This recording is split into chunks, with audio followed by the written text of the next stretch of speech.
সকলে জবান ছেড়ে উচ্চ আওয়াজে আমার কণ্ঠের সাথে কণ্ঠ মিলিয়ে পড়ো না। আউযু বিল্লাহি মিনাশ বিসমিল্লাহির রাহমানির রাহিম।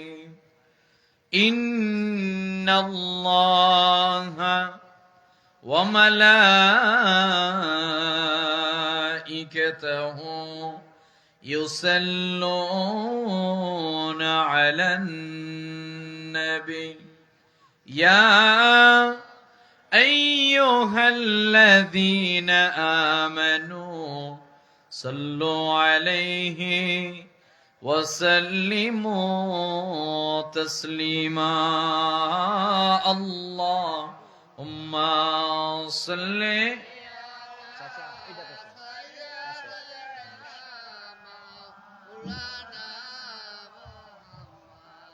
وعلى آله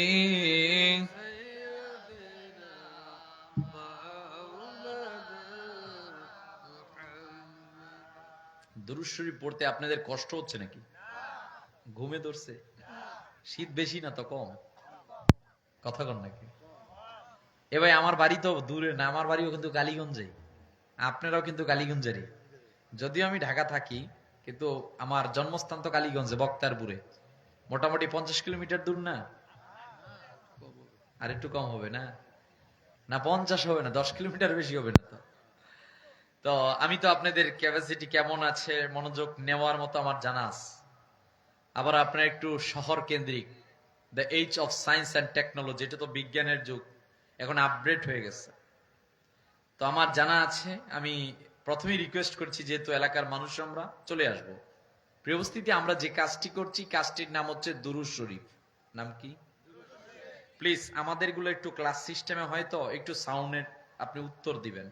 ইমাম রাজি তাফসিরে কাবীরে উল্লেখ করলেন, বক্তা যদি কোনো কথা বলে, শ্রোতারা তা শ্রবণ করে যদি তার রিপিট জবাব দেয়, এটা তার হাতের, জবানের, মাথার জিকিরের মধ্যে অন্তর্ভুক্ত হয়ে যায়।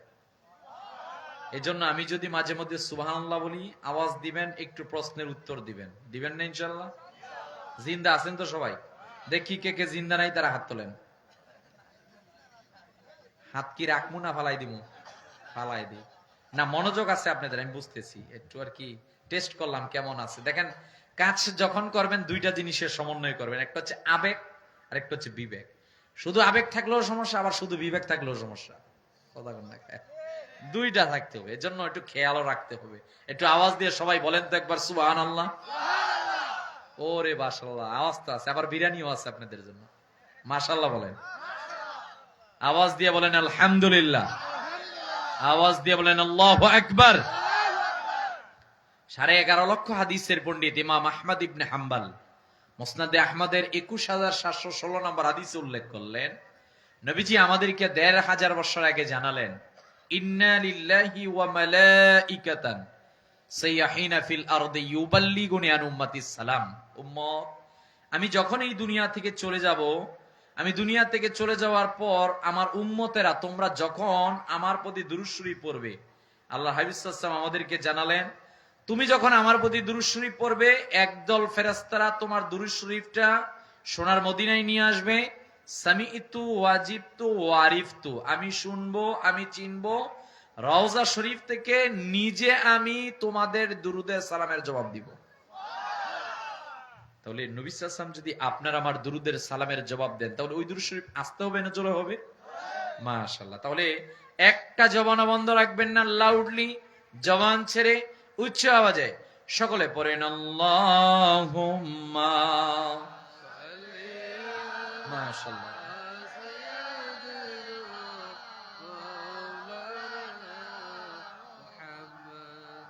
وعلى آل سيدنا।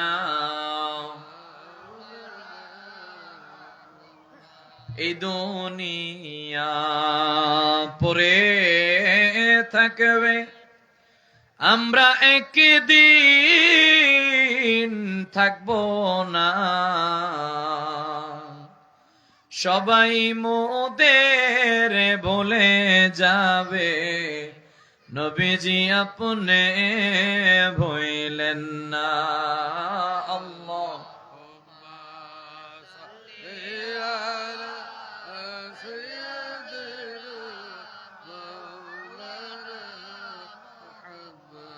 وعلى آل سيدنا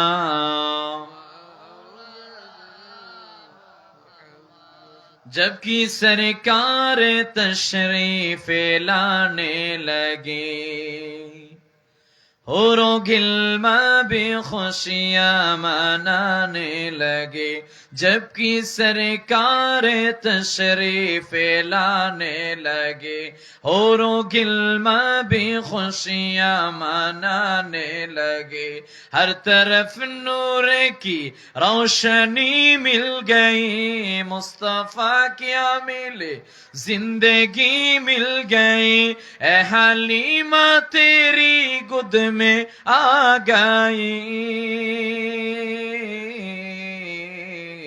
दोनों आलम के रसूल अल्लाह अल्लाह बीबी आमिना के फूल।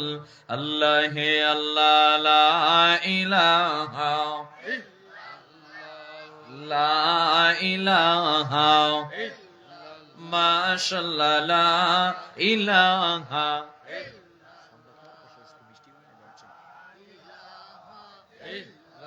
हस्बी रब्बी जल्लल्लाह ओ मा फी कल्बी गैरुल्लाह। बोलें हस्बी रब्बी ओ मा फी कल्बी। नूर मोहम्मद बोलबे नूर मोहम्मद ला इलाहा इल्लल्लाह ला। जोरे जोरे ला इलाहा।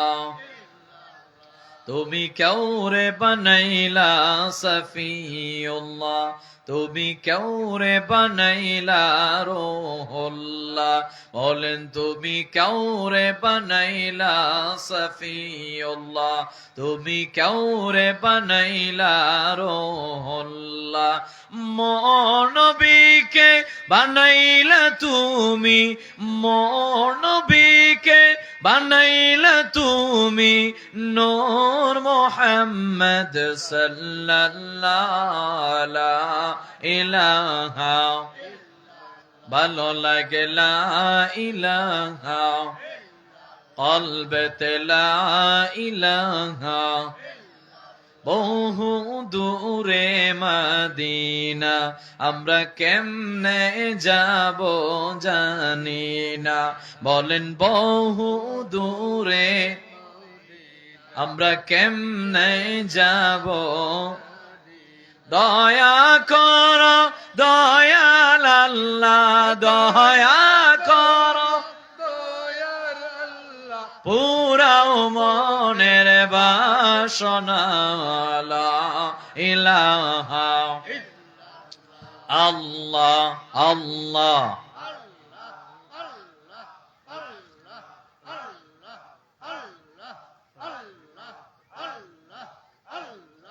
আল্লাহ আল্লাহ আল্লাহ।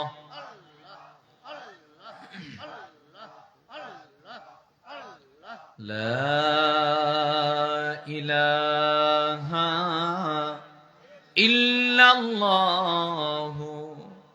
মুহাম্মাদুর রাসূলুল্লাহ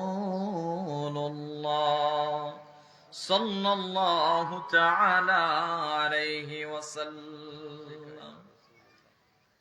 স্বাধীন সার্বভৌম প্রিয় মাতৃভূমি বাংলাদেশের ঢাকা বিভাগের অন্তর্ভুক্ত গাজীপুর জেলার কালীগঞ্জ থানার ঐতিহ্যধন্য পূর্বাঞ্চল এই সমাজ কল্যাণ সংঘের উদ্যোগে আয়োজিত আজকের ষষ্ঠ বাৎসরিক নুরানি ইরফানি মুতাবাররাক মুনাওয়ার আজকের ওয়াজ ও দোয়া মাহফিলের সম্মানিত প্রধান অতিথি জনাব হাজী মোহাম্মদ রহিম সরকার সাহেব, আব্দুর রহিম সরকার, সভাপতি নাগরিক ইউনিয়ন বিএনপি। আজকের মাহফিলের সভাপতি জনাব মোহাম্মদ সিরাজুল ইসলাম, কালীগঞ্জ থানা আহ্বায়ক কমিটির সদস্য বিএনপি।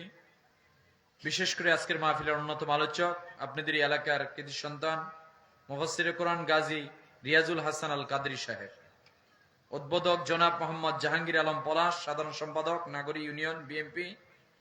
সার্বিক তত্ত্বাবধানে যিনারা আছেন, পরিচালনায় যিনারা আছেন, পৃষ্ঠপোষকতায় যিনারা আছেন, বিশেষ অতিথির আসনে যিনারা আছেন, বিশেষ করে শুভেচ্ছান্তে যারা আছেন, বিশেষ ওলামায়ে কেরামদের মধ্যে যারা আছেন, আমি সময় স্বল্পতার জন্য সকলের নাম নিলাম না। সকলের জন্য হৃদয়ের মণিকুঠা থেকে দোয়া করছি, আল্লাহ প্রত্যেক যাদের নাম আছে, যাদের নাম নাই, আমরা যারা বসলাম প্রত্যেককে আল্লাহ কবুল করুক, বলেন আমিন। আমরা সর্বপ্রথম আল্লাহ রাব্বুল আলামিনের দরবারে এই কারণে শুকরিয়া আদায় করছি যে আল্লাহ সুবহানাহু ওয়া তাআলা আপনাকে আমাকে সুস্থ রেখেছেন।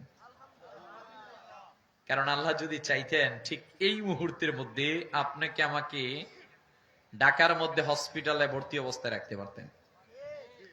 আপনার এই পূর্বাঞ্চল অত্র এলাকার মধ্যে শুধু আপনারাই নন, আপনার এলাকার মধ্যে আরো অসংখ্য অগণিত মানুষ আছে। কথা বলেন। সবচেয়ে বড় কথা, সহিহ বুখারীর হাদিস, মাইয়ুরিদিল্লাহু বিহি খাইরে ইউফাক্কিহু ফিদ্দিন। আরে বাবা, দিন শিক্ষা করার জন্য কবুল করতে হবে আল্লাহকে। যে রব এই পূর্বাঞ্চল হাজারো মানুষ থেকে পছন্দ করে, ভালোবেসে, চয়েস করে এত সুন্দর জান্নাতি একটি চাদরে আমাদেরকে আবৃত হওয়ার জন্য তৌফিক দীক্ষা দান করেছেন।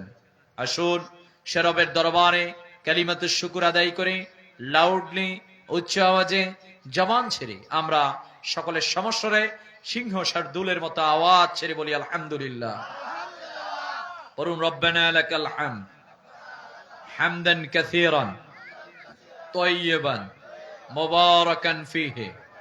দুরূদ ও সালাম পেশ করছি রাহমাতাল লিল আলামিন, শাফিউল মুজনিবিন, সাইয়্যিদুল আম্বিয়া ওয়াল মুরসালিন, আফতাবে নবুওয়াত, শাহানশাহ রিসালাত, সরকারে দু আলম, মক্কার বাতি, মদিনার জ্যোতি, the wonder of the universe, আপনার আমার শাফাতের কান্ডারি মুহাম্মাদুর রাসূল পড়েনি সাল্লাল্লাহু আলাইহি ওয়াসাল্লামের উপর।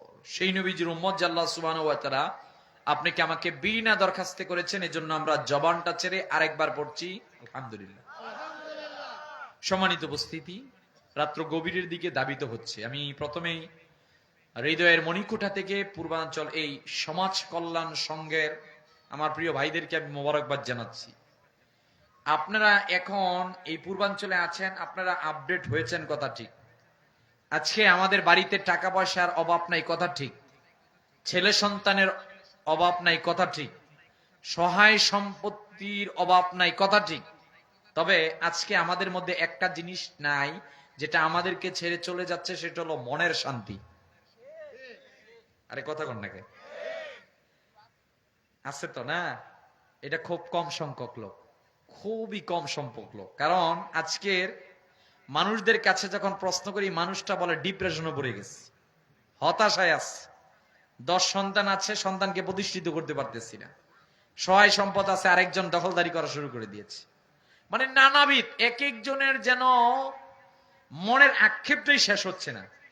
এর মাঝখানে কিছু বান্দাদেরকে আল্লাহ শান্তি দেন, কথা কন নাকি?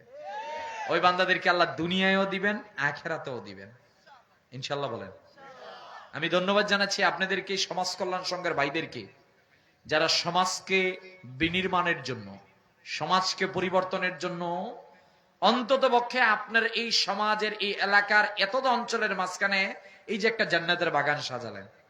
ডানে তাকান গান বাদ্য, বামে তাকান গান বাদ্য, সামনে তাকান গান বাদ্য, পিছনে তাকান গান বাদ্য, আছে না? আবার এখানেই যদি আজকে এই ব্যানারটা পরিবর্তন করে গানের ব্যানার দেওয়া হতো, লোক আপনারা কি হয়েছেন 20 ডাবল হইতো, কথা কন নাকি? মনে রাখবেন, ভালো কাজ করার জন্য খুশনসিব লাগে। মনে রাখবেন, ভালো কাজ সবাই করতে পারে না। আমার আনন্দ লাগছে, এই সমাজ কল্যাণ ভাইরা প্রতি বছর দেখতে দেখতে 6টা বছর এই মাহফিলকে এইভাবে পূর্ণাঙ্গতা দিচ্ছে। ও ভাই, লোক কম হোক বেশি হোক, উইটা দেখা উদ্দেশ্য নয়। আমাদের মাকসাদ হচ্ছে ভালো কাজ করা, এই ভালো কাজ থেকে যদি একটা লোক নিজের জীবনকে পরিবর্তন করতে পারে, আপনি সফলকামী। কথা বলেন না কেন? এই জন্য আমি ভূমিকাতে এই কথাই নিয়েই বলছি, আমরা এখানে এসেছি জ্ঞান অর্জনের জন্য।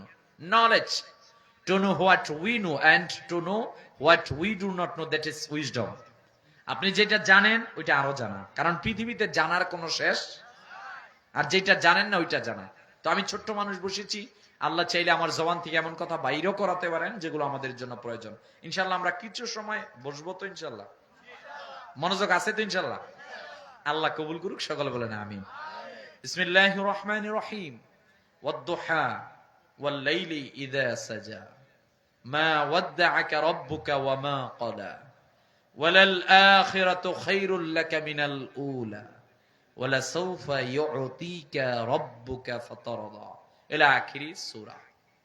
আমরা এমন একটি কোরআন থেকে কথা শুনছি যে কোরআনে কোনো ভুল নাই, সন্দেহ নাই, ডাউট নাই।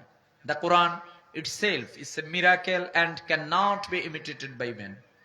চূড়ান্ত কথা এটা, this is the book, a book in which there is nothing wrong. আল্লাহ চূড়ান্ত কথা বলছেন, surely I have prevailed the Quran and I seek your safety. শোনো, কোরআন নাজিল করেছি আমি আল্লাহ, এর হেফাজতকারী আমি আল্লাহ। বলেন সুবহানাল্লাহ। সে কোরআনুল কারীমের মধ্যে অত্যন্ত গুরুত্বপূর্ণ একটি সূরা, সূরাটির নাম সূরা দোহা। এর সূচনা লগ্নে আল্লাহ প্রথমেই বললেন ওয়াদ-দুহা। আল্লাহ বলছেন শপথ পূর্বাহের, সূর্য যখন উদিত হয় ওই সময়টা। ওয়াল-লাইলি ইযা সাজা, আল্লাহ বলছেন রাত্রেবেলা গুটগুটে যখন অন্ধকার হয়ে যায় ওই সময়টার কথা। আল্লাহ পরক্ষণে বলছেন শোনো পৃথিবীর মানুষেরা, তোমাদেরকে জানিয়ে দিলাম মা ওয়াদ্দাআকা রাব্বুকা ওয়া মা ক্বালা। আল্লাহ প্রিয় নবী মুহাম্মদ সাল্লাল্লাহু আলাইহি ওয়াসাল্লামের ক্ষেত্রে বলছেন, হাবিব আপনাকে জানিয়ে দিলাম, আপনি পৃথিবীর মানুষদেরকে জানান আপনার রব আপনাকে ভুলে যায় নাই। ওয়ালাল আখিরাতু খায়রুল লাকা মিনাল উলা, আপনার জন্য দুনিয়া থেকে আখিরাত শ্রেষ্ঠ, আপনার উম্মতের জন্য দুনিয়া থেকে আখিরাত কল্যাণকামী। চূড়ান্ত কথা একটা আল্লাহ বললেন, ও পৃথিবীর মানুষেরা শোনো, ওয়ালা সাউফা ইউতিকা রাব্বুকা ফাতারদা, আমি আমার বন্ধু মুহাম্মদ সাল্লাল্লাহু আলাইহি ওয়াসাল্লামকে এত দিব, এত দিব, এত দিব যে তিনি খুশি হয়ে যাবেন। আমার ভাইয়েরা, আমার বন্ধুরা, কুরআনুল কারীমের মধ্যে সূরা দুহার মধ্যে 11টি আয়াত রয়েছে। পৃথিবীর মানুষদেরকে আমার আল্লাহ একটা মেসেজ দিলেন, শোনো পৃথিবীর মানুষেরা, তোমাদেরকে জানিয়ে দিলাম, মানুষ যখন হতাশাগ্রস্ত হয়ে যায়, মানুষ যখন চরমভাবে বিপদের মধ্যে পড়ে যায়, যেটাকে আধুনিক বিজ্ঞান, আধুনিক চিকিৎসার ভাষায় বলা হয় ডিপ্রেশন। যখন মানুষ হতাশার মধ্যে পড়ে যাবে, ডিপ্রেশনের মধ্যে পড়ে যাবে, মানুষটা কেমন নীতি গ্রহণ করবে, মানুষটার নীতি নৈতিকতা কেমন হবে, এই সূরার মধ্যে প্রিয় নবী মুহাম্মদ সাল্লাল্লাহু আলাইহি ওয়াসাল্লামের মাধ্যমে আমার আল্লাহ গোটা পৃথিবীর মানুষদেরকে একটা মেসেজ দিলেন। বলেন সুবহানাল্লাহ। মুফাসসিরিনে কেরামগণ বললেন, আল্লাহ রাব্বুল আলামিন কেন এই সূরাটি নাজিল করলেন, এর শানে নুজুল কি? ইমাম রাজি তাফসিরে কাবীরের মধ্যে উল্লেখ করলেন, প্রিয় নবীজি মুহাম্মদ সাল্লাল্লাহু আলাইহি সাল্লাম একবার তিনি কোন সফরের মধ্যে গেলেন, সফর থেকে নবীজি ফিরছিলেন, হঠাৎ করে আল্লাহর হাবিব সাল্লাল্লাহু আলাইহি ওয়াসাল্লামের একটি আঙ্গুল মোবারক ইনজুরি হয়ে গেল। রহমতের নবীজি, মায়ার নবীজির আঙ্গুল মোবারকতে রক্তগুলো জোরে জোরে পড়ছিল। আল্লাহর হাবিব সাল্লাল্লাহু আলাইহি ওয়াসাল্লাম বললেন, হাল আনতা ইল্লা ইসবাহুন দামিতি ওয়া ফি সাবিলিল্লাহি মা লাকিতি। নবী সাল্লাল্লাহু আলাইহি ওয়াসাল্লাম আঙ্গুল মোবারক ইশারা করে বললেন, রে আঙ্গুল শোনো, আমার যা আছে, আমার জীবন, আমার হাত, আমার যত কিছু যা আছে, এগুলো দুনিয়ার কারোর জন্য নয়, এগুলো সব হচ্ছেন একজনের জন্য। তিনি কে? আসতে বলবেন না, তিনি কে? আমার নবীজি সাল্লাল্লাহু আলাইহি ওয়াসাল্লাম এই কথা বললেন। নবী সাল্লাল্লাহু আলাইহি ওয়াসাল্লামের আঙ্গুল মোবারক ইনজুরির মধ্যে রয়েছে। আল্লাহ প্রিয় নবী মুহাম্মদ সাল্লাল্লাহু আলাইহি ওয়াসাল্লামকে একটু রেস্ট দিলেন, কারণ কিছুদিন পূর্বে ওহীগুলো নাজিল হচ্ছিল। ওহী যখন নাজিল হচ্ছিল, ওই মুহূর্তের মধ্যে ওহীর বার্তা নবী সাল্লাল্লাহু আলাইহি ওয়াসাল্লাম গ্রহণ করছিলেন। কয়েকদিনের জন্য হযরতে জিবরাইল আসে নাই। আরবের মধ্যে উম্মে জামিল নামক মহিলা নবীজির কাছে গেলেন। আল্লাহর হাবিব সাল্লাল্লাহু আলাইহি ওয়াসাল্লামের কাছে গিয়ে বললেন, মুহাম্মদ সাল্লাল্লাহু আলাইহি ওয়াসাল্লাম, ও মুহাম্মদ সাল্লাল্লাহু আলাইহি ওয়াসাল্লাম, কদ উদিয়া মুহাম্মদ সাল্লাল্লাহু আলাইহি ওয়াসাল্লাম, সাহাবায়ে কেরামদেরকে ডাক দিয়ে বলেন, শোনেন শোনেন, আপনাদেরকে জানিয়ে দিলাম মুহাম্মদ সাল্লাল্লাহু আলাইহি ওয়াসাল্লামের কাছে একটা শয়তান আগমন করত, ওই শয়তানটা মুহাম্মদ সাল্লাল্লাহু আলাইহি ওয়াসাল্লামকে পরিত্যাগ করেছে। বলেন নাউজুবিল্লাহ।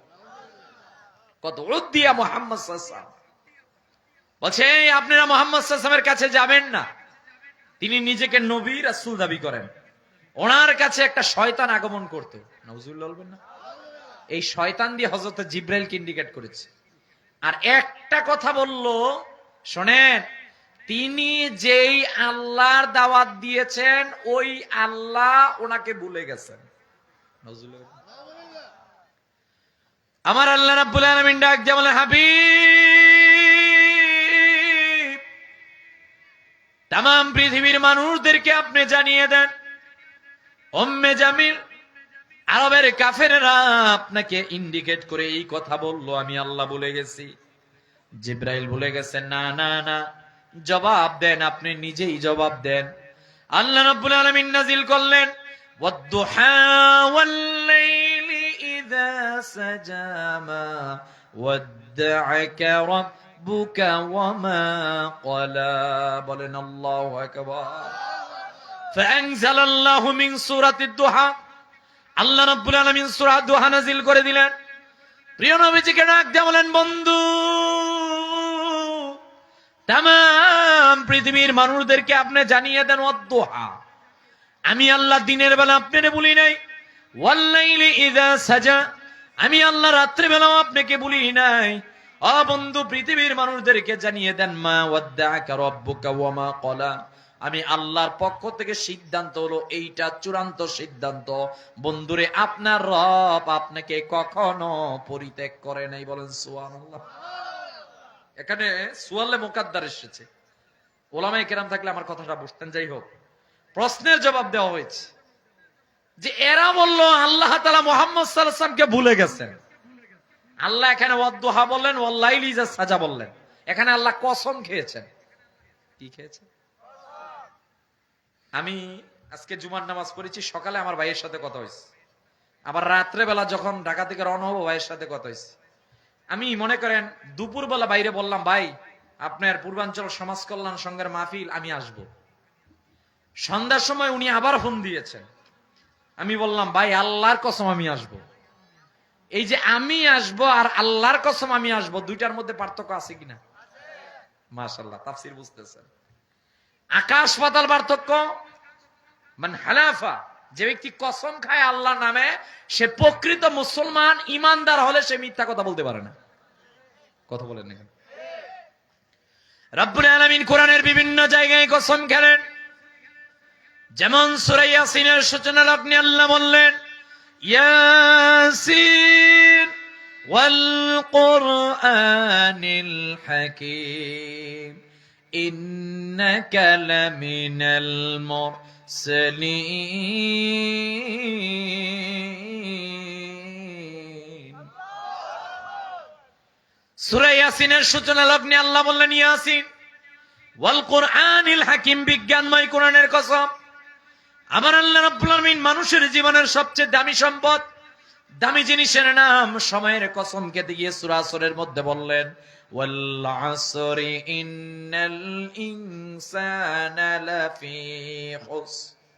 রাব্বুল আলামিন সূর্যের কসম খেলেন, চন্দ্রের কসম খেলেন, নবীজির জীবনের কসম খেলেন, তুরে সিনার কসম খেলেন, তিন ফলের কসম খেলেন, জাইতুনের কসম খেলেন, মক্কা নগরীর কসম খেলেন। এক নয়, দুই নয়, অগণিত অসংখ্য জায়গায় আমার আল্লাহ কসম খেলেন। কিন্তু সূরা দোহার সূচনা লগ্নে আল্লাহ কসম কে বললেন, বন্ধুরে, পৃথিবীর মানুষদেরকে জানায় দেন, প্রতিদিন সকালবেলা একটা সূর্য ওঠে, এই সূর্যটা পূর্ব দিক থেকে উঠে পশ্চিমে অস্তমিত যায়। হযরতে আবু যর গিফারী নবীজির সামনে দাঁড়ানো, আল্লাহর হাবিব ডাক দিয়ে বলে, হে আবু যর, আতাদরি আইনা তাযহাব, তুমি জানোনি এই যে সূর্য ওঠে, এই সূর্যটা পূর্ব দিক থেকে উঠে পশ্চিমে যা অস্তমিত যায়, এটা কোথায় যায় জানোনি? ডাক দিয়া বলছেন না, আল্লাহু ওয়া রাসূলুহু আলাম, আমার আল্লাহ এবং রাসূলই ভালো জানেন। নবীজি ডাক দিয়া বলেন, আবু যর তোমারে জানাই দিলাম, সূর্যটা পূর্ব দিক থেকে উঠে পশ্চিমে অস্তমিত হয়ে আল্লাহর কুদরতে পায়ে সিজদা দেয়, আবার সিজদা দিয়ে আমার আল্লাহর কাছে অনুমতি চায়। আল্লাহ এখনো অনুমতি দিচ্ছেন, কিন্তু কিয়ামতের পূর্বে লা তাকুমুস সাআ, আল্লাহ বলার যখন কেউ থাকবেন আল্লাহ তখন সূর্যকে বলবে যেই দিক থেকে এসেছো ওই দিকে যাও। এজন্য হাদিসের মধ্যে প্রমাণ পাওয়া যায় কিয়ামতের পূর্বে সূর্য পূর্ব দিক থেকে উঠবে না, উঠবে পশ্চিম দিক থেকে। কথা কোন নাই? কোন দিক থেকে? এই যে ভাই, এই যে আমাদের দেশে কিন্তু বারবার ভূমিকম্প হচ্ছে না? আমাদের পাশের জেলায় তো নরসিংদী, লাস্ট যে ভূমিকম্পটা হলো এটা রিক্টার স্কেল 5.7 উপরে ছিল। আপনারা দেখেছেন, আমরা দেখেছি সোশ্যাল মিডিয়ার মধ্যে। নিজের স্ত্রীকে নিয়ে গিয়েছে কেনাকাটা করতে শপিং মলে, স্ত্রীকে বলছে কোনটা পছন্দ তুমি চয়েস করো, স্ত্রী দেখালো এইটা চয়েস। হঠাৎ করে দোকানদারের এক কর্মচারী ডাক দিয়ে বলছে ভূমিকম্প। নিজের স্বামী স্ত্রীকে ধরে নিয়ে গেছে, হাতে ধরে ধরে রিক্সার মধ্যে, হাত ছাড়তেছে না, কেন স্ত্রীকে অনেক ভালোবাসে, অনেক ভালোবাসে, কেনাকাটা করে দিচ্ছে, তোমার যা লাগবে তা দিব, যা চাও তা দিব, কারণ তোমার আমি ভালোবাসি। যখন ভূমিকম্প শুরু হলো, যখন একজন বলো ভূমিকম্প, স্বামী তার স্ত্রীর হাত রেখে দৌড় দিচ্ছে। কথা বল, এটা তো আমি উড়ে এসে জুড়ে বসছি, এটা বাংলাদেশের কথা। স্ত্রী রাগ দিয়ে বলছে এটা তো বুঝলাম না, বাসর করে তো আমার এত ভালোবাসলা, আজকে রিক্সার মধ্যে হাত ধরে ধরে ভালোবাসতে বাসতেই তো আসলা, এখন যে হাত ছেড়ে দিলা। বলছে কেন জানো না, জান রক্ষা করা ফরজ। কথা কর না খায়, মাসালা তো ঠিকই আছে। কথা কর না খায়, ঠিক আছে না ভাই? বিপদ আসলে না বোঝা যায় কেডা বেঈমান আর কেডা বন্ধু। এজন্য মাঝে মধ্যে বিপদ আসা দরকার আছে। কথা কর না খায়, বন্ধু তোমার আমি অনেক ভালোবাসি, চলো কালকে বাণিজ্য মেলায় যাব। এখন ঘটনাক্রমে আজকে বন্ধু অসুস্থ হয়ে গেছে। বন্ধু রেডি হইছো নি? বন্ধু আমার তো প্রচন্ড জ্বর। আচ্ছা তোমার যেহেতু জ্বর তুমি বাড়িতে থাকো, আমি আরেক দোস্ত নিয়ে আজকে বাণিজ্য মেলায় যাবো। কত কটা বন্ধু চিন্তা করলো, হায় রে হায়, গতকালকে নীলা মার্কেটে নিয়ে আরে ফুচকা খাওয়াইলাম, এরে ঢাকা মিরপুর স্টেডিয়ামের মধ্যে গিয়ে বিপিএল খেলা দেখাইলাম, ও যখন যা চাইলো সব দিলাম, আর আজকে আমার একটু জ্বর এসেছে, বলছি কালকা যাবো, সে বলতেছে বন্ধু আমি আরেক বন্ধুরে নিব। আরে এর থেকে নিমুখ আর আমার কে হতে পারে? আরে কথা কর না। ভূতাত্ত্বিকগণ রিপোর্ট দিয়েছে, আমরা ঢাকার যারা বসবাস করি, আমরা তো ঢাকার মানুষ। কথা কর না। আমাদের ঢাকার ভিতরে 21,45,000 বিল্ডিং আছে। যদি রিক্টার স্কেল 8-এর উপরে কোনো ভূমিকম্প হয়, 21,45,000 বিল্ডিং থেকে 8 লাখের উপরে বিল্ডিং পড়ে যাবে। কথা কর না। আমি থাকি পুরান ঢাকায়, আমি আসি না গেছি আমি পুরা, কারণ পুরান ঢাকার ভিতরে যায় ফায়ার সার্ভিসের কোন গাড়ি ঢুকাবে এরকম আর কোন রাস্তা নাই। কথা কর না। প্রিয় ভাই, আমি যেটা বলতে চাচ্ছি, এই যে জমিন নড়তেছে বারবার, এটা তো এমনি এমনি হচ্ছে না ভাই। বান্দা যত আল্লাহ থেকে দূরে যাবে, বান্দা যত বেশি গুনাহ করবে, যত আল্লাহকে পরিত্যাগ করবে, তত আল্লাহ তাদেরকে বিপদ আপদ দিবেন। কথা বলেন না কেন? জহারাল ফাসাদু ফিল বাররি ওয়াল বাহর। আরে ভাই, এগুলো আমাদের দুই হাতের কামাই। কথা কন না। আমার ভাইয়েরা, আমার বন্ধুরা, আল্লাহ রাব্বুল আলামিন সূরা দুহার মধ্যে ওয়াদ-দুহা বলে কসম গেলেন। প্রিয় বন্ধু মুহাম্মদ সাল্লাল্লাহু আলাইহি সাল্লামকে জানালেন, বন্ধু আপনাকে জানিয়ে দিলাম, ওই যে উম্মে জামিলেরা একটা কথা বলল, আমি আপনাকে ভুলে গেছি। জিব্রাইল আপনাকে ভুলে গেছে। বন্ধু আপনি বুঝে নেন, বুঝে নেন, বুঝে নেন, আমি আল্লাহ বলি নাই। আল্লাহ বলেন ওয়াদ-দুহা, আমি আল্লাহ দিনে ভুলি নাই। ওয়াল-লাইলি ইযা সাজা, আমি রাত্রেও ভুলি নাই। এ বন্ধু, তামাম পৃথিবীর মানুষদেরকে আপনি জানিয়ে দেন, মা ওয়াদ্দাকা রাব্বুকা ওয়া মা ক্বালা, আপনার রব আপনার সাথে ওয়াদাবদ্ধ, আপনার রব আপনাকে পরিত্যাগ করে নাই। এইবার মুফাসসিরিনে কেরামগণ কোরআনুল কারীমের এই সূরা নিয়ে গবেষণা করে জানালেন, আল্লাহ তাআলা এত কিছু দেখতে কেন হাবিবের মর্যাদার কসমের খেলেন? কারণ আমার আল্লাহ একটা সংবিধান দিয়েছেন। শোনো রে পৃথিবীর মানুষেরা, এই পৃথিবীর মধ্যে যা তোমরা দেখতেছ, সবচেয়ে বেশি আমি আল্লাহর পর সবার মাঝখানে সম্মানিত হচ্ছেন মুহাম্মদ সাল্লাল্লাহু আলাইহি ওয়াসাল্লাম। কথা বলেন ঠিক কিনা? এই যে মোবাইল, এখানে তো আপনারা যুবক মানুষ, ইয়ং শ্রেণীর মানুষ, আমার ভালো লাগছে ওয়াজ শুনিও। এই গুগলের ভিতরে আপনি সার্চ দিবেন পৃথিবীর মধ্যে শ্রেষ্ঠ কে, গুগল আপনাকে বলবে ধর্মীয়গত দিক থেকে গুরু নানক, রাধাকৃষ্ণ, গৌতম বুদ্ধ। আপনি যদি বলেন পৃথিবীর মধ্যে রাষ্ট্র নিয়ে কথা বলে শ্রেষ্ঠ কে, ও আপনাকে সক্রেটিস, প্লেটো, অ্যারিস্টটল এরকমের কিছু লোকদের নাম বলবে। আপনি যদি বলেন পৃথিবীর মধ্যে জ্ঞান নিয়ে শ্রেষ্ঠ কে, ও আপনাকে আইনস্টাইনের E=mc² সূত্র কিংবা every action has a reaction. আপনি প্রত্যেক জিনিসের প্রতিক্রিয়া আছে, দেখেন আওয়াজ করলাম, এটার প্রতিক্রিয়া আছে না? এটি তো আইনস্টাইনের সূত্র। কতক্ষণ না খায় E=mc² সূত্র, সায়েন্সের ছাত্র যারা এরা বুঝবেন। এ ভাই, আপনি গুগলে লেখেন পৃথিবীর মধ্যে শ্রেষ্ঠকে, বলবে ধর্মীয়গত দিক থেকে তারা, রাষ্ট্রচিন্তক তারা, জ্ঞান চিন্তক তারা। আপনি বলবেন না এইটা না, বলো জামাল, কামাল, এহসান, কারাবাত, সব গুণে কে গুণান্বিত? গুগল আপনি বলবে আমাদের জানা নাই। এবার আপনি লেখেন চ্যাট জিটিপির কাছে বা গুগলের কাছে, হু আর মোহাম্মদ সাল্লাল্লাহু আলাইহি ওয়াসাল্লাম, মোহাম্মদ সাল্লাল্লাহু আলাইহি ওয়াসাল্লাম কে? এইবার আপনাকে বলবে ও আচ্ছা মোহাম্মদ সাল্লাল্লাহু আলাইহি ওয়াসাল্লাম, মোহাম্মদ সাল্লাল্লাহু আলাইহি ওয়াসাল্লাম as a father, as a teacher, as a leader, as a giver, as a Messenger, as a reformer of the society, Mohammad সাল্লাল্লাহু আলাইহি ওয়াসাল্লাম is the Superman in the world. চিৎকার মেরে বলেন আল্লাহু আকবার। Muhammad sallallahu alaihi wasallam is not only a religious leader but also first president of Islamic Republic of Medina, the wonder of the universe, the first creation. আল্লাহর যত সৃষ্টি আছে মুহাম্মদ সাল্লাল্লাহু আলাইহি ওয়াসাল্লাম তো তিনি, যিনি আল্লাহ সবার প্রথমে সৃষ্টি করেছেন। বলে সুবহানাল্লাহ। আল্লাহ রাব্বুল আলামিন তো কারো চরিত্রের কসম খান নাই, কিন্তু কোরআনুল কারীমের মধ্যে এই নবীজির জীবনের কসম খেলেন, এই নবীজির চরিত্রের কসম খেলেন। আল্লাহ বললেন নুন ওয়াল কলামি ওয়া মা ইয়াসতুরুন মা আনতা বিনি'মাতি রাব্বিকা বিমাজনুন ওয়া ইন্না লাকা লাআজরান গায়রা মামনুন ওয়া ইন্নাকা লাআলা খুলুকিন আযীম।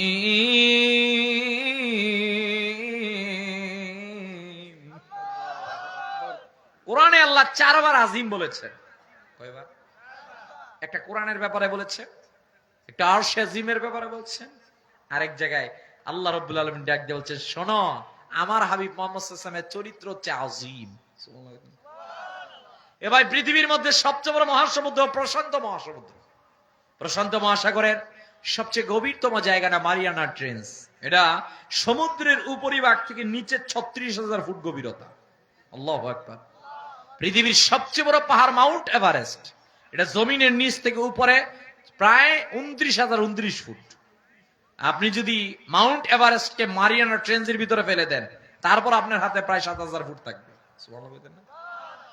এ ভাই, মাউন্ট এভারেস্টের শেষ আছে, এ ভাই মারিয়ানা ট্রেঞ্চের শেষ আছে, কিন্তু মুহাম্মদ সাল্লাল্লাহু আলাইহি সাল্লামের চরিত্রের ক্ষেত্রে আল্লাহ আজিম বলেছে, এইটার কোনো শেষ নাই। কথা বলেন না কেন? আমি কয়েকটা উদাহরণ দিয়ে আপনি বুঝেন। নবীজি সাল্লাল্লাহু আলাইহি সাল্লাম মেরাজ থেকে আসলেন, আম্মা জান আয়েশা নবীজির কাছে গেলেন, ইয়া রাসূলুল্লাহ, ইয়া হাবিবাল্লাহ সাল্লাল্লাহু আলাইহি ওয়াসাল্লাম, ওগো নবীজি একটা বারের জন্য আপনি আমাদেরকে জানিয়ে দেন। আপনি মেরাজ থেকে আমাদেরকে এসে বললেন আল্লাহ ইউসুফ নবীকে দুনিয়ার অর্ধেক সৌন্দর্য দান করেছেন, একটা বার আমাদেরকে জানান ইউসুফ নবী বেশি সুন্দর নাকি আপনি বেশি সুন্দর?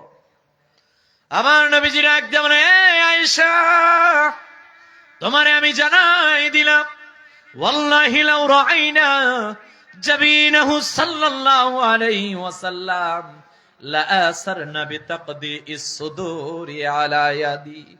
আয়েশা রে, আমি মুহাম্মদ সাল্লাল্লাহু আলাইহি ওয়াসাল্লাম তোমারে জানাই দিলাম, ইউসুফ নবীর চেহারাটা দেখে জুলেখার সঙ্গী সাথীরা তাদের হাতের আপেলের পরিবর্তে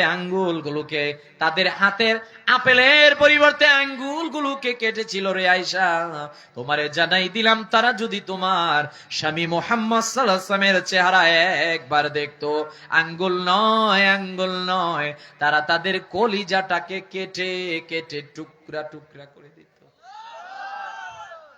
এই তথ্যটা ইমাম সুয়ুতি উল্লেখ করেছেন খাসাইসুল কুবরার মধ্যে। ইমাম সুয়ুতি কোন ব্যক্তি জানেন? যিনি ৭৫ বার জাগ্রত অবস্থায় আমার রসুলকে দেখেছেন। কয়বার? Can you imagine how it possible? এটাই বাস্তব। কেমন ছিলেন তিনি? মিশরের কারাফা অঞ্চলের খানকায় জুয়ুশির মধ্যে তিনি শোয়া। দুপুরের খাবারের পর তিনি কাইলুল্লাহ করছেন। খাদেমরা ডাক দিয়ে বলছে, এদিকে আসো। বলছে, আমার মন চাইতেছে কাবা ঘর যেতে। কোথায় যেতে? আমি যদি এখন বলি, ভাই চলেন কাবা ঘরে যাব, আপনি হুজুরে মনে পাগল হয়ে গেছে। কথা কন নাকি? প্রথম আমার ভোটার আইডি কার্ড ঠিক করতে হইব, জন্ম নিবন্ধনের সাথে ভোটার আইডি কার্ড ঠিক আছে কিনা, এরপরে পাসপোর্ট, যতই ইমার্জেন্সি হোক 2 দিনের আগে তো আর পাইতেন না। আরে কথা কন নাকি? পাসপোর্ট আসলো, এইবার আপনি টিকিট কেটে ফেললেন, এবার ভিসা করতে তো মিনিমাম 2-3 দিনের দরকার আছে। কথা কন নাকি? কমসে কম 3 দিন সময় তো লাগবে। খাদেমরা ডাক দিয়ে বলছে, চলো এখন আল্লাহর ঘর কাবাই যাব। খাদেম গুলো, হুজুরের কি মাথা ঠিক আছে নাকি? হুজুরের কি কয়? বলছে চলো। খাদেম বলছেন, আমি ইমাম সুয়ুতির হাত ধরলাম, তিনি আমার হাত ধরলেন। আমার মনে হচ্ছে আমি 6 থেকে 7 কদম হাঁটলাম, চোখটা আমার বন্ধ ছিল, হেঁটে চোখ খুলে দেখি যেখানে আম্মাজান হযরতে খাদিজা তাহেরা আল বাতুল রাদিয়াল্লাহু তাআলা আনহা তিনি যেখানে শায়িত, ওই কবরের সামনে আমরা দাঁড়ানো। আসরের নামাজ পড়লাম, জমজমের পানিও খেলাম। এবার আমার ইমাম সুয়ুতি বলছেন, চলো চলে যাই, কারণ মিশরের মানুষ চিনে ফেলবে। এবার যখন চলে যাব, আবার আমাকে হাত ধরলেন। আস্তে আস্তে হযরতে খাদিজা তাহেরা আল বাতুল রাদিয়াল্লাহু তাআলা আনহা ওই মাকবারা পর্যন্ত আসলাম। এইবার আবার চোখ বন্ধ করলাম, চোখ খুলে দেখি মিশরের কারাফা অঞ্চলের খানকে জুয়ুশির সামনে আমরা। এবার এইটার ব্যাখ্যা আপনি আমারে দেন। আমাদের দেশে দেখবেন অনেকে ওলিদেরকে বিশ্বাস করতে চান। কথা কন নাকি? নাম নিয়ে না। আরে ভাই, ওলিকে আপনি কেমনে অবিশ্বাস করেন? ইতিহাস পড়েন। রাসূলুল্লাহ সাল্লাল্লাহু আলাইহি ওয়াসাল্লামের জামানার মধ্যে যখন পৃথিবীর মধ্যে ইসলামের দাওয়াত দিলেন, এই ভারতীয় উপমহাদেশের মধ্যে প্রথম যিনি মুসলমান হলেন, তিনি হচ্ছেন আজকের ভারতবর্ষের কেরালা অঞ্চলের রাজা চেরামল পেরুমল। কথা বল না। তিনি কেমনে মুসলমান হয়েছেন জানেন? তিনি দেখলেন চাঁদ 2 টুকরা হয়ে গেছে। সুবহানাল্লাহ। আরবের কাফেররা এসে বলল, মুহাম্মদ সাল্লাল্লাহু আলাইহি ওয়াসাল্লাম, আপনি যে নিজেকে নবী দাবি করেন, পারলে একটা মুজিজা দেখান তো। আল্লাহর হাবিব সাল্লাল্লাহু আলাইহি সাল্লাম শাহাদাত আঙ্গুল মোবারক দিয়ে ইশারা করলেন। প্রিয় নবীজি শাহাদাত আঙ্গুল মোবারক দিয়ে ইশারা করতে দেরি হলো, আকাশের পূর্ণিমার চাঁদ 2 টুকরা হতে দেরি হলো না। সূরা কমরের 1 নম্বর আয়াত, ইবনে কাসির, তাফসীর ইবনে কাসিরের 8ম খণ্ডের 553 পৃষ্ঠা খুলে দেখবেন, আমার ঘটনার সত্যতা পাবেন। এই ঘটনা দেখলেন রাজা চেরামল পেরুমল। তিনি বললেন, কি হলো, চাঁদ 2 টুকরা কেন? বলা হচ্ছে খেজুর প্রধান দেশের মধ্যে একজন আগমন করেছেন। এখানে বসে। খেজুর প্রধান দেশের মধ্যে একজন নবী মুহাম্মদ সাল্লাল্লাহু আলাইহি ওয়াসাল্লাম আগমন করেছেন। ওনার শাহাদাত আঙ্গুল মুবারকের ইশারার কারণে আসমানের চাঁদ 2 টুকরা হয়ে গেছে। তিনি ভারত থেকে গেলেন মদিনায়, আরবের মধ্যে। নবী সাল্লাল্লাহু আলাইহি ওয়াসাল্লামের কাছে গিয়ে বলেন, হুজুর আমি দেখেছি, আমার মন চাচ্ছে। আল্লাহ হাবিব সাল্লাল্লাহু আলাইহি ওয়াসাল্লামের জন্য তিনি একটা আদার আচার নিয়ে গেলেন।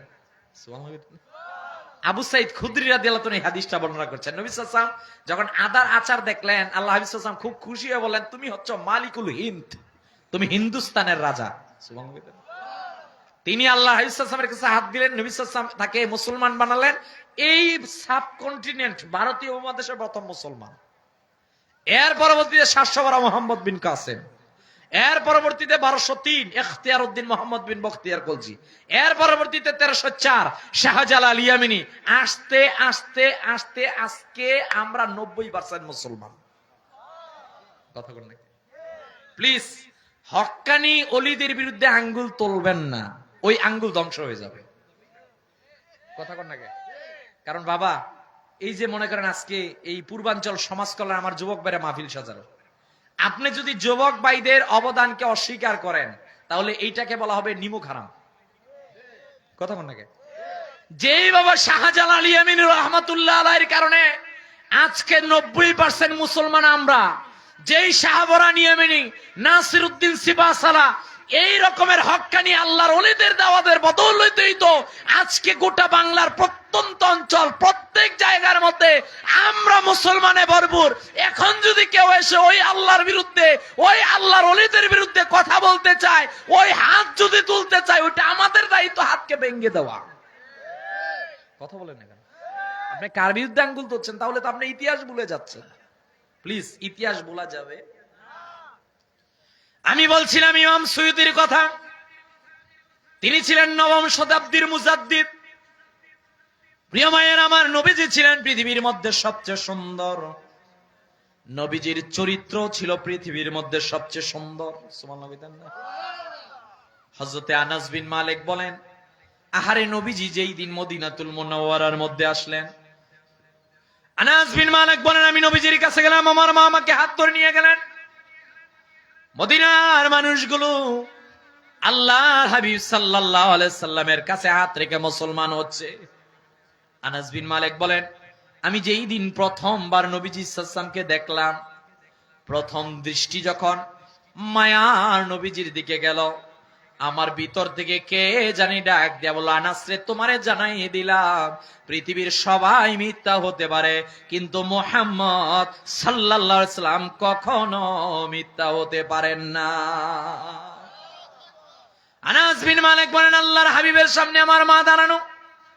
আমার মা ডাক দিয়া বলেন, হুজুর, মদিনার মানুষগুলো সবাই আপনারা হাদিয়া দেয়, কি দিব গো নবীজি? দেওয়ার মতো তো কিছু নাই, আমার ছোট্ট আনাসকে আপনার খেদমতের জন্য আমি দিয়ে দিলাম। আল্লাহর হাবিব সাল্লাল্লাহু আলাইহি ওয়াসাল্লাম আনাসকে গ্রহণ করলেন।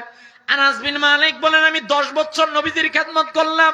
ফালাম ইয়াদ্রিবনি দরবাতান ওয়ালাম ইয়াসুব্বানি ওয়ালাম ইয়াবাস ফি ওয়াজহি। আনাস বিন মালিক বলেন, আমি 10টা বছর নবীজির খেদমত করলাম।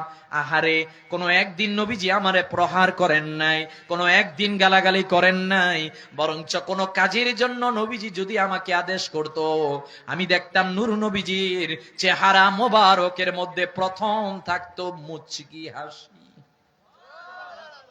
কি হাসি থাকতো? এ ভাই, পৃথিবী মুহাম্মদ সাল্লাল্লাহু আলাইহি ওয়াসাল্লাম অর্থ দিয়ে পরিবর্তন করেন নাই, লোকবল দিয়ে পরিবর্তন করেন নাই, মুহাম্মদ সাল্লাল্লাহু আলাইহি ওয়াসাল্লাম পরিবর্তন করেছেন ওনার চরিত্র দিয়ে। কথা বলেন না ভাই? আমার পিএইচডি মালয়েশিয়াতে, তো আমি অসংখ্যবার মালয়েশিয়া যাওয়ার কারণে দেখেছি আমাদের ফ্রেন্ড সার্কেলে যারা ভিন্ন ধর্মের অনুসারী, I am sorry to say, আমি কাউকে কষ্ট দেওয়ার জন্য বলছি না, আমি দেখেছি আমার সঙ্গে তারাও পিএইচডি করছে, তবে তারা ভিন্ন ধর্মের অনুসারী, এরা কখনো মিথ্যা কথা বলে না। কথা বলেন না? কিন্তু অতীব দুঃখ ভারাক্রান্ত হৃদয় নিয়ে বলতে হয়, আমরা মুসলমানের সন্তান, আমাদের কাছে রোল মডেল মুহাম্মদ সাল্লাল্লাহু আলাইহি ওয়াসাল্লাম, আমরা বরঞ্চ বেশি মিথ্যা কথা বলি। কথা বলেন না? সবাই সত্য কথা বলি না? না না না, কেন? আপনি তো সমাজকে পরিবর্তন করতে পারবেন, এটা ইহুদিদের অভ্যাস। অ্যাডলফ হিটলারের কথা জানেন? 60 লাখ ইহুদি হত্যা করেছে। ওর একজন মন্ত্রী ছিল মিস্টার গয়েবলেস, ওর কাজ ছিল একটা মিথ্যা কথা। মনে করেন এই যে পর্দার উপরে এখন আগুন নাই, একজন এমনিতে এখানে এসে বলল পর্দার উপরে আগুন। এখন এইটাকে বাস্তবায়ন দেওয়ার জন্য সে লোক ফিটিং করেছে, ওখানে একজন, ওখানে একজন, ওখানে একজন, ভিতর থেকে কয়েকজন এসে বলবে আমি নিজে দেখে এসেছি ওখানে আগুন। আসলে ওখানে আগুন নাই। কথাটা হলো কি? আরে কথা বলেন না কেন? কথাটা মিথ্যা। এরা বলে একটা মিথ্যা কথাকে 70,000 বার বললে এটা সত্য হয়ে যায়। ইসলামের কনস্টিটিউশন, সংবিধান, একটা মিথ্যা কথা 70,000 বার নয়, 70 ট্রিলিয়ন বার বললে ওইটা মিথ্যা মিথ্যাই থাকবে। কথা বলেন ঠিক কিনা? আপনি মুসলমান, আপনি কেমনে মিথ্যা কথা বলেন? আমি কেমনে মিথ্যা কথা বলি? আমার জবান থেকে কেমনে মানুষের গীবত আসে? আমি কেমনে হারাম খাই? আমি কেমনে আল্লাহকে ভুলে থাকি? এইটার নাম হচ্ছে আল্লাহ থেকে দূরে যাওয়া। আমাদের উপর বিপদ আসতেছে। কথা বলেন ভাই। আমার নবী সাল্লাল্লাহু আলাইহি ওয়াসাল্লামের কাছে সবাই আসলো, কিসরা কায়সার সবাই বলেছে পৃথিবীর মধ্যে কোন রাজা বাদশার থুতু মোবারক কেউ হাতের মধ্যে নেয় নাই, পৃথিবীর মধ্যে কেউ কারো রক্ত খায় নাই। উহুদের যুদ্ধে মালিক ইবনে সিনান রাদিয়াল্লাহু তাআলা আনহু তিনি রাসূলুল্লাহ সাল্লাল্লাহু আলাইহি ওয়াসাল্লামের রক্ত মোবারক খেয়ে ফেললেন। একজন বলে, এই মানুষের রক্ত খাওয়া জায়েজ না হারাম? হারাম। একজন বলছে, এই তুমি কি করলা, তুমি রহমতের নবীজির রক্ত মোবারক কেন খেলার, জানো না এটা হারাম? আল্লাহ হাবিব সাল্লাল্লাহু আলাইহি ওয়াসাল্লাম যখন দেখলেন মালিক ইবনে সিনান রক্ত খেয়েছেন, রাসূলুল্লাহ সাল্লাল্লাহু আলাইহি ওয়াসাল্লাম বলছেন, লান তামাসসাকা বিন নার, এই সাহাবী আমার রক্ত খেয়েছে, আমি জানালাম তার পেটকে কখনো জাহান্নাম জ্বালাতে পারবে না, সম্ভব নয়। আরে তিনি তো সাধারণ নন, তিনি অনন্য। কথা বল না, ওনার কোনো তুলনাই হয় না। লা ইউমকিনু সানাউ কামা কানা হাক্কুহু বাদি আদ খুদা বুজুর্গ তুই কিসসা মুখতাসার। अरे তিনি তো উনি हमने आंखों से देखा नहीं है मगर उनकी तस्वीर सीने में मौजूद है जिसने लेकर कलाम इलाही दिया। अरे তিনি তো উনি। আল্লামা ইকবাল বলেছেন কে মোহাম্মদ জিয়াফত নিয়ে দুনিয়া চেজ है, ये दुनिया चेज है लौहा कलम तेरी हो। আল্লামা ইকবাল বলেছেন আকাশ বাতাস কুল কায়নাত মানব দানব সবাই পাগল আল্লাহর জন্য। আল্লাহ বলছেন আমি পাগল মুহাম্মদের জন্য, আমি মুহাম্মদের জন্য পাগল। সুবহানাল্লাহ। আমার ভাইয়ের, আমার বন্ধুরা, নবীজি সাল্লাল্লাহু আলাইহি ওয়াসাল্লামের সুন্দর চরিত্রের কারণে সিদ্দিক আকবরের কাছে খালিদ ইবনে হুসাইদ নামক এক কাফের এসে বললেন, এ আবু বকর তুমি তো সফল কামিনা হবে না। সাহাবীরা যখন দিকে দিকে মুসলমান হওয়া শুরু হয়ে গেল, সাহাবীদের মনোবল ভাঙার জন্য এরা যখন চলে আসলো, সব সাহাবীরা ডাক দিয়া বললেন, শোনো রে, আবু জাহেলের কাছে ইতিমের সম্পদ নিরাপদ নয়। আবু জাহেল মিথ্যা কথা বলে, আবু লাহাব মিথ্যা কথা বলে, আবু সুফিয়ান মিথ্যা কথা বলে রে, সবাই খারাপের সাথে যুক্ত হয়ে যায় রে, কিন্তু মুহাম্মদ সাল্লাল্লাহু আলাইহি সাল্লামের জীবনীর মধ্যে কোনো একদিনও তিনি মিথ্যা কথা বলেন নাই। কথা কন না কে? আমার নবীজি যখন আসলেন সময়টাকে বলা হয়তো আইয়ামে জাহিলিয়াত, অন্ধকার যুগ। এ ভাই, আইয়ামে জাহিলিয়াতের যত আলামত আছে, আজকে 2026 সালের 23 জানুয়ারি, 2026 সালের 23 জানুয়ারি আইয়ামে জাহিলিয়াতের এমন কোন আলামত নাই যে এখন নাই। কথা কোন নাকি? আপনারা তো 300 বিটের মানুষ, আমরা সিলেট থেকে ঢাকায় ঢুকলে এই দিকটা যাই, আবার ঢাকা থেকে বাইর হলো ওই দিকে যাই গাউসিয়ার জ্যামের কারণে। সামনে পরিবেশটা তো খুব সুন্দর না? হ্যাঁ, কি হয়ে যাচ্ছে ভাই, রাত্র 3টার সময় আপনি আসবেন, কখনো কোন অবস্থায় দেখবেন না এই জায়গাটা ফ্রি নাই। কথা কোন নাকি? কমপ্লিট থাকে নাকি? ফুলফিল থাকে। প্লিজ প্লিজ প্লিজ, আমি হাত জোর করে বলছি, আপনাকে আল্লাহ একটা সুন্দর ধর্ম দিয়েছে। আল ইয়াউমা আকমালতু লাকুম দীনাকুম ওয়া আতমামতু আলাইকুম নি'মাতি ওয়া রাদিতু লাকুমুল ইসলাম দীনা। এ ভাই, এ যুবক ভাই, আপনার কি নাই? আপনার কাছে পৃথিবীর সবচেয়ে সুন্দর মডেল আছে, আপনার কাছে মুহাম্মদ সাল্লাল্লাহু আলাইহি ওয়াসাল্লাম আছে, আর আপনার কি দরকার আছে? কথা বলেন না কেন? সবচেয়ে সুন্দর আদর্শ আছে, আপনি সত্য কথা বলেন, আমি সত্য কথা বলি, দেখেন সোনার বাংলাদেশ সোনার বাংলায় রূপান্তরিত হয়ে যাবে। মুহাম্মদ সাল্লাল্লাহু আলাইহি ওয়াসাল্লামের একটা কথা নেন, একটা কথা। এই যে এখন রাষ্ট্র সংস্কার হচ্ছে না ভাই, কি সংস্কার হয়েছে এটা আল্লাহই ভালো জানে, যাক ওইটা আমি বলতেছি না। একটা কথা নেন, রাষ্ট্র পরিচালনায় আপনি এখন ব্যস্ত আছেন, হ্যাঁ ভোট দিবেন না না ভোট দিবেন, ওইটা আপনার ব্যক্তিগত বিষয়। আমি একটা কথা বলি, মানুষ আমরা চিন্তা, একে দুর্নীতি, 2 হলো স্বজনপ্রীতি, 3 হলো ঘুষের সমস্যা, 4 হলো অন্যায় অবিচার, 5 হচ্ছে একজন আরেকজনকে মানে না। কথা কোন নাকি? সমস্যা যদি আমি বলা বলি শুরু করে দিই, দেখেন আপনি সমস্যার কোন শেষ নাই। অথচ আল্লাহর হাবিব সাল্লাল্লাহু আলাইহি ওয়াসাল্লাম একটা বিধান দিলেন, একটা জাস্ট, যে এক লোকমা হারাম খাবে তার 40 দিন কোন ইবাদত কবুল হবে না। কথা কোন নাকি? রাসূলুল্লাহ সাল্লাল্লাহু আলাইহি ওয়াসাল্লামের হাদিস, এক লোকমা হারাম যে খাবে তার 40 দিন ইবাদত কবুল হবে না। আমাদের ঢাকার পরিস্থিতি এমন হয়ে গেছে, ঢাকার মধ্যে যে যত বড় সুদখোর মসজিদের সভাপতি সে। পরে আমার গাড়ি আটকাই নেবেন, এটা কোন কি? আবার আমার গাড়ি আটকায় না কি? গাজীপুরের মানুষ তো নাকি? প্লিজ, সুদ খাওয়া এটা জায়েজ না হারাম? যে খায়, যে নেয়, যে সাক্ষী দেয়, রাসূলুল্লাহ সাল্লাল্লাহু আলাইহি ওয়াসাল্লাম দমক দিয়েছেন, ও পাগল হবে, ওর বংশ নির্বংশ হয়ে যাবে। কথা কন না কে? আপনি ভাবতেছেন অনেক তো টাকায় টাকা লাগাচ্ছি, আই হাই 4 মাসে টাকা, দেখবেন ছেলে হুন্ডা নিয়ে গেছে নীলা মার্কেটের মধ্যে, হঠাৎ করে শুনবেন টাকের নিচে আছে টাকা লাগবে 15 লাখ। কথা কন না কে? একটা কথা মনে রাখবেন, যত কষ্টই হোক 2টা কাজ করবেন না। কয়টা? একটা হচ্ছে শিরিক। এই কপাল দিয়ে কোন মাজারে সিজদা হবে না, এই কপাল দিয়ে কাউকে উদ্দেশ্যে সিজদা হবে না, এই কপাল দিয়ে সিজদা হবে একজনের উদ্দেশ্যে, তিনি কে? আমরা বলি there is no god but Allah and Hazrat Muhammad সাল্লাল্লাহু আলাইহি ওয়াসাল্লাম is his best and last messenger. এর ভাই আমাদের আকীদা দুরস্ত আছে, আল্লাহ ছাড়া কোনো নবী নাই, আল্লাহ ছাড়া কোনো রব নাই, মুহাম্মদ সাল্লাল্লাহু আলাইহি ওয়াসাল্লাম সর্বশ্রেষ্ঠ নবী, সর্বশেষ নবী। কথা বলেন ঠিক কিনা? আমাদের আকীদা তো দুরস্ত ভাই। আমি বলছি 2টা কাজ করবেন না, একটা হচ্ছে শিরক করবেন না, আরেকটা হচ্ছে বান্দার হক নষ্ট করবেন না। আপনাদের দিকে তো আর ধান ক্ষেত নাই, আছে? আজকে যে ওয়াজ ভাই কোন দিকটা যাইতেছে, আপনি আমার আবার বাহবাই করেন না। দেখবেন নামাজ পড়ছে ঠিকই, উনি মুয়াজ্জিন, লাইলকে এমন এক কাটিং করেছে, চুলের কাটিং অফিল। আরে কথা কর না, প্লিজ প্লিজ প্লিজ, এগুলো কি ভাই?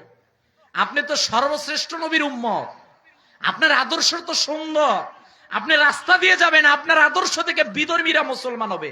আমাদের লন্ডনের ভাইয়েরা বলে, ভাই এখন দিকে দিকে লন্ডনের পুলিশ প্রশাসন আটকাতে পারছে না, ইসলামের যে গণজাগরণ শুরু হয়ে গেছে ইউনাইটেড স্টেটস অফ আমেরিকার মধ্যে গণজাগরণ, এরা বলছে তাড়াতাড়ি মামদানিরা আটকাও, ও যাতে মেয়র না হতে পারে।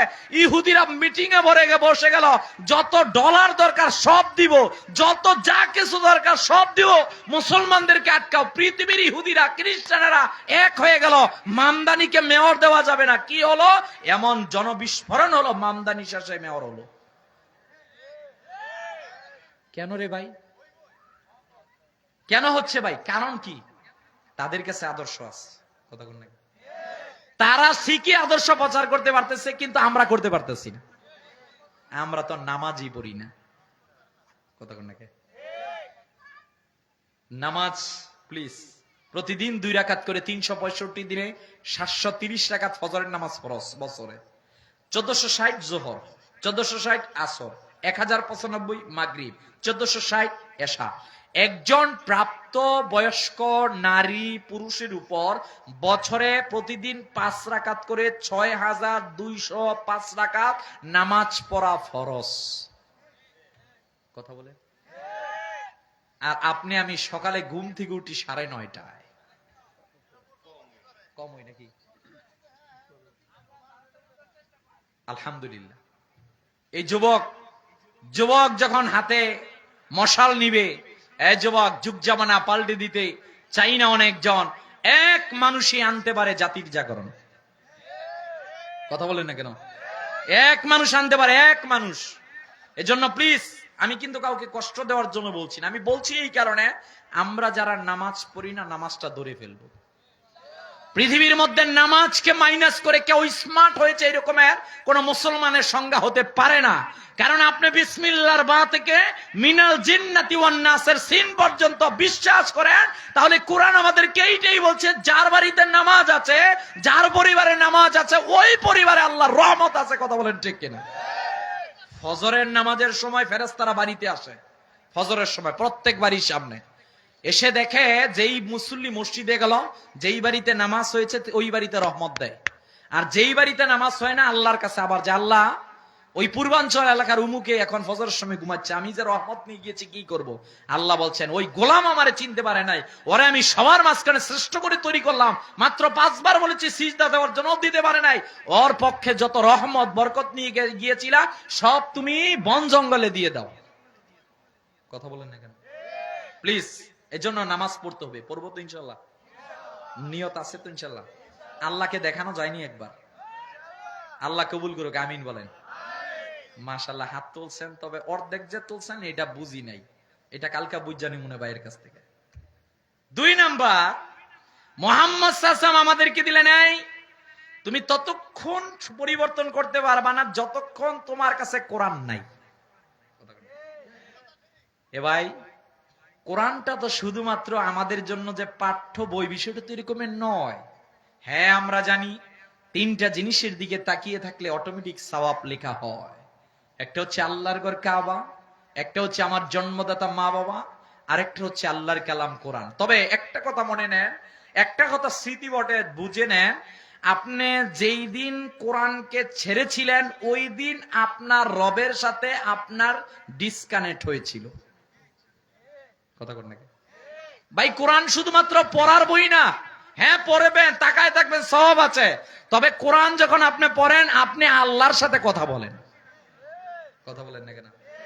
প্লিজ, গত রমজানে পড়েছি, আবার পাক্কা নিয়তে এই রমজানে পড়বো না, না না না। প্রতিদিন মিনিমাম 2টা পৃষ্ঠা হলো কোরআন পড়বেন। ইনশাল্লাহ বলবেন না? পড়বেন তো ইনশাল্লাহ? হ্যাঁ, বাংলাটা পারেন, সমস্যা নেই ভাই। এখন না পারলে তো কিছু করেন, যে পারবেন না সে তাকায় থাকবেন। কি করবেন? কারণ রাসূলুল্লাহ বলছেন, ইকরাউল কোরআন ফাইন্নাহু ইয়াতি ইয়াউমাল কিয়ামা শাফিয়ান লিআসহাবিহি। এই কোরআন পড়ো। কেন পড়বা? কোরআন আখিরাতের ময়দানে বান্দার জন্য সুপারিশকারী হবে। এখন আপনি মনে করেন পড়তে পারলেন না, আপনি প্রতিদিন তাকায় থাকলেন, বুকের মধ্যে জড়িয়ে রাখলেন। এ ভাই, আমার থেকে তো কালীগঞ্জের মধ্যে আরো আমার মতো যুবক আছে যে প্যান্ট শার্ট পরে, তার তো আমার থেকে বেশি টাকা পয়সা আছে। আপনি তো তাকে চেয়ারে বসান নাই। কথা কন না কে?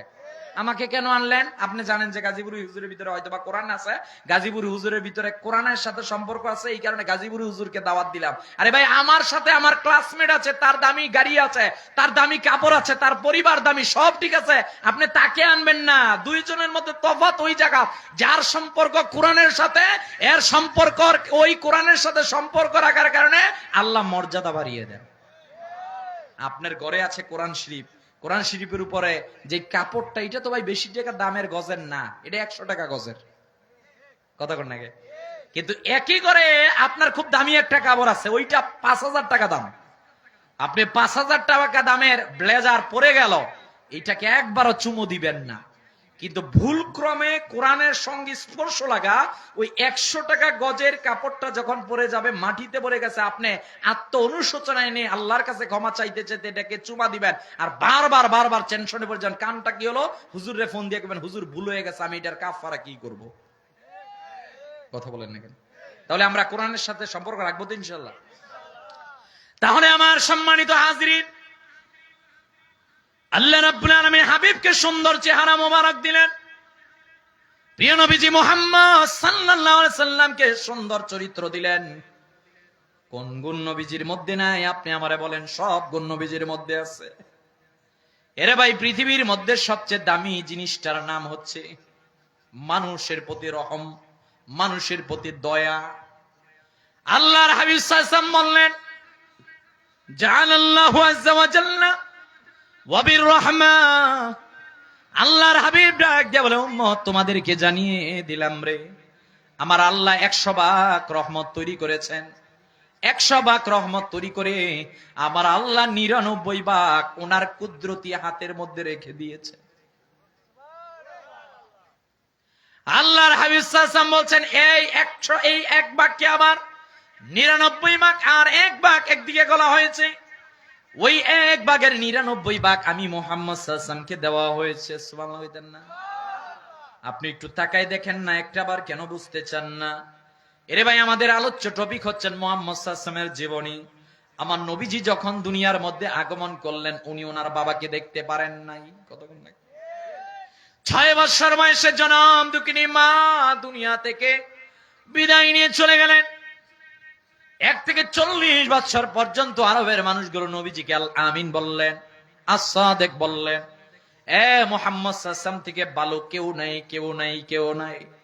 কিন্তু যেই দিন আমার আল্লাহ নাজিল করলেন, ইকরা বিসমি রাব্বিকাল্লাযী খলাক, বন্ধু আপনি পড়ুন পড়ুন পড়ুন। আল্লাহ আয়াত নাজিল যখন করে দিলেন, চূড়ান্তভাবে আল্লাহ বলেন, ওয়ানজির আশিরাতাকাল আকরাবিন। হাবিব, তামাম পৃথিবীর মানুষদেরকে আপনি জানাই দেন। নবীজি সাফা পাহাড়ের পাদদেশের মধ্যে গিয়ে বললেন, ও আরববাসীরা, কুলু লা ইলাহা ইল্লাল্লাহ, তোমরা বলো এখন থেকে এক আল্লাহর ইবাদত করবা। যেই আবুল আহাব নবীজির মিলাদের কারণে খুশি হয়, ইমাম বুখারী সহিহ বুখারীর মধ্যে হাদিস উল্লেখ করলেন, সুহাইবিয়া গিয়ে বলেছেন আপনার একজন ভাতিজা আগমন করেছে, বলছে তোরে আমি মুক্তি দিয়ে দিলাম। এই আবুল আহাব এইবার যখন শুনলেন নবীজি এক আল্লাহর দাওয়াত দিচ্ছে, হাতের মধ্যে কঙ্কর নিয়ে নিক্ষেপ করতে গেল। আল্লাহ ডাক দিয়ে বলেন, হাবিব তামাম পৃথিবীর মানুষদেরকে আপনি জানাই দেন, তাব্বাত ইয়াদা আবি লাহাবি ওয়া তাব, যে হাত দিয়ে আপনার দিকে কঙ্কর নিক্ষেপ করতে গেল, আমি আল্লাহ ডিসাইড করে দিলাম ওই হাত ধ্বংস হয়ে যাবে। বলেন আল্লাহ। আল্লাহর হাবিব সাল্লাল্লাহু আলাইহি ওয়াসাল্লাম এইবার দাওয়াত দেন। তিনি মক্কাতুল মুকাররমার মধ্যে আরবের মানুষেরা ওনাকে পাগল বলে। নবীজি সাল্লাল্লাহু আলাইহি ওয়াসাল্লাম এইবার মক্কার মধ্যে দাওয়াত দেওয়া হয়েছে। কেউ যখন ওই রকমের ইসলাম ধর্ম গ্রহণ করেন না, নবীজি গেলেন তায়েফে। আপনারা জানেন এহেন কোন কষ্ট নাই নবীজিকে দেওয়া হয় নাই। হযরত যায়েদ ইবনুল হারেসা বলেন, আমি নবীজির সঙ্গে ছিলাম, আল্লাহর হাবিব সাল্লাল্লাহু আলাইহি ওয়াসাল্লাম রাস্তা দিয়ে হেঁটে হেঁটে যাচ্ছিলেন। আমি তাকিয়ে দেখি তায়েফের রাস্তা দিয়ে নবীজি যখন হেঁটে যান, নবীজির পা মুবারক থেকে রক্তগুলো তায়েফের জমিনের মধ্যে পড়ছিল। আল্লাহর হাবিব সাল্লাল্লাহু আলাইহি সাল্লাম কঠিন এক সময়ে অতিবাহিত করলেন, আবার মক্কার মধ্যে আসলেন। মক্কার মানুষেরা এইবার সিদ্ধান্ত নিল, মুহাম্মদ সাল্লাল্লাহু আলাইহি সাল্লামকে এমনি এমনি আটকানো যাবে না রে। মুহাম্মদ সাল্লাল্লাহু আলাইহি সাল্লাম একটা সুযোগ আছে আটকানো, সেইটা হলো ওনাকে হত্যা করা। বলেন নাউজুবিল্লাহ। আল্লাহর হাবিব হিজরত করে মক্কা থেকে মদিনায় গেলেন। মদিনার ইহুদি সমস্যা, মুনাফিক সমস্যা। এইবার ইন্না ফাতাহনা লাকা ফাতহাম মুবিনা, আল্লাহ বিজয় দান করলেন।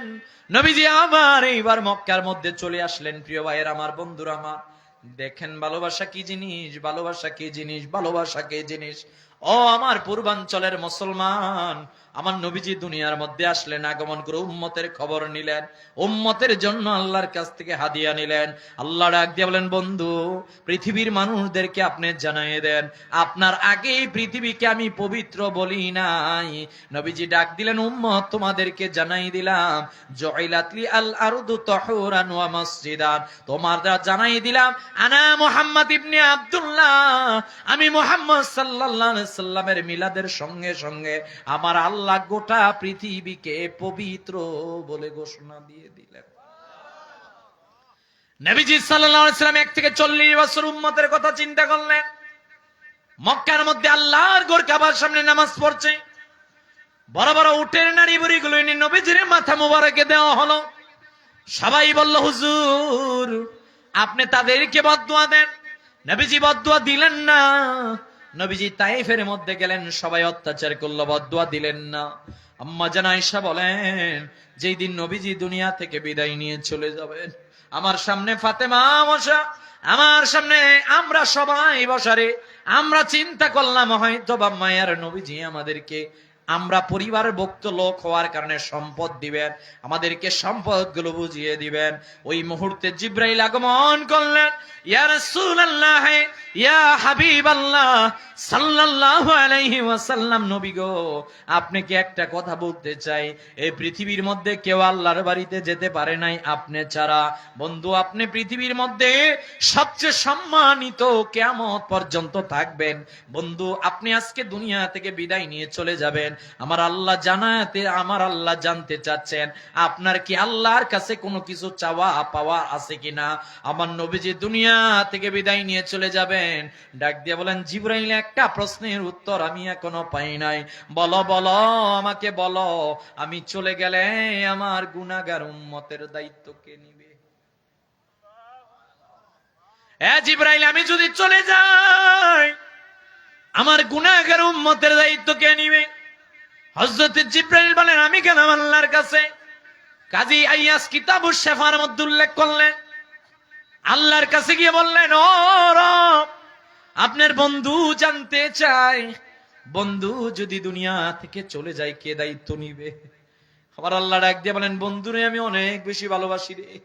বন্ধু যখন দুনিয়ার মধ্যে আগমন করলো রে, বন্ধুর কোনো খেলার সাথী ছিল না, নিজের বাবাও ছিল না। তায়েফ থেকে সে নবীজির বাবা মার কাছে একদিন বললেন, মাগো আমি যখন তায়েফে যেতাম তাইফের প্রত্যেক মাঠের মধ্যে আমি দেখতাম বাবাগুলো তাদের সন্তানকে দৌড়ে দৌড়ে দৌড়ে দৌড়ে মাঠের মধ্যে নিয়ে আসে। আমি যখন তাইফে গেলাম, প্রত্যেকের বাবা আসে, আমার বাবা কোথায়, আমার বাবা কি নাই। নবীজির দাদা বলেন, আমেনা, আমার মুহাম্মদকে কোনো কষ্ট দিবা না। আল্লাহ ডাক দিয়ে বলেন, না না না, আমার বন্ধু মুহাম্মদ সাল্লাল্লাহু আলাইহি ওয়াসাল্লামের দায়িত্ব আমি কাউরে দেই নাই। হযরতে আব্বাস রাদিয়াল্লাহু তাআলা বলেন, ভাতিজা, আমি সব বিষয় বুঝলাম, একটা বিষয় বুঝলাম না। চাচা, আপনি কি বোঝেন নাই? ভাতিজা, তোমার যেই দিন মিলাদ হলো, মিলাদের পর আমি তোমাকে আমার কোলে করে ঘর থেকে বাইরে নিয়ে আসলাম। রাত্রটা ছিল পূর্ণিমার রাত। পূর্ণিমার রাত্রে বেলা আমি আকাশের দিকে অপলক দৃষ্টিকোণ দিয়ে তাকালাম। আমি তাকিয়ে দেখি ডান দিকের চারটা বাম দিকে যাচ্ছে, বাম দিকের চারটা ডান দিকে যাচ্ছে, আর দুলতেছে দুলতেছে। ভাতিজা, আমি তো বিষয়টা বুঝলাম না। হঠাৎ করে আমি তাকিয়ে দেখি তোমার নুরানি শাহাদাত আঙ্গুল মোবারক দুলতেছে। ভাতিজা, আমি তাকাই দেখি রে, তোমার শাহাদাত আঙ্গুল মোবারকের সঙ্গে আকাশের চাঁদ দুলতেছে। আল্লাহ ডাক দিয়ে বলেন, বন্ধু, আমি আপনার খেলার সাথী আকাশের চাঁদ নির্ধারণ করলাম। হযরতে আব্বাস বলেন, ভাতিজা, আমার একটা কথা বললো, আসমাউ ওয়াজাবাতু হিনা ইয়াসজুদু তাহতাল আরশ। চাচা, আপনি জানেন না, ওই যে রাত্রে বেলা আপনি চাঁদ আকাশে দেখেন, এই চাঁদ আসমানে উঠে আবার পশ্চিম দিকে অস্তমিত যায়, আপনি তো জানেন না। চাচা, আপনারে জানাই দিলাম, এই চাঁদটা আবার অস্তমিত গিয়ে আল্লাহর পায়ে পড়ে সিজদা দিয়ে তাসবিহ বলে। দুনিয়ার কেউ তাসবিহ শুনতে পারে না, আমি মুহাম্মদ সাল্লাল্লাহু আলাইহি ওয়াসাল্লাম আরব থেকে ওই চন্দ্রের তাসবিহগুলোর আওয়াজ শুনতে পারি। আমার নবীজি সাল্লাল্লাহু আলাইহি ওয়াসাল্লামকে আল্লাহ বলে, বন্ধু, কি চান? আপনার মার কাছে আপনি জানতে চাইলেন বাবা কোথায়। আরে আমার নবীজি গেলেন দাদার কাছ থেকে অনুমতি নিয়ে মদিনায়। মদিনার মধ্যে বাবার কবরের সামনে দাঁড়িয়ে বলেন, মুহাম্মদ সাল্লাল্লাহু আলাইহি ওয়াসাল্লাম, তুমি তো তোমার বাবাকে দেখতে চেয়েছিলা, জন্মের আগেই তোমার বাবা দুনিয়া থেকে বিদায় নিয়ে চলে গেছিল। ও মুহাম্মদ সাল্লাল্লাহু আলাইহি ওয়াসাল্লাম, তুমি টেনশন করবা না। তবে তোমার যখন মিলাদ হলো, আমি বুঝেছি তুমি সত্য নবী। দিনের বেলা যদি আমি ওই সূর্যের নিচ দিয়ে হেঁটে যেতাম মুহাম্মদ সাল্লাল্লাহু আলাইহি ওয়াসাল্লাম, আমি দেখতাম চাঁদের এক টুকরা ওই মেঘের মেঘমণ্ডল গন্ডগুলো আমার মাথার উপরে এসে আমাকে ছায়া দেওয়া শুরু করে দিত। মুহাম্মদ সাল্লাল্লাহু আলাইহি ওয়াসাল্লাম, আমি তখন বুঝলাম তুমি সত্য নবী।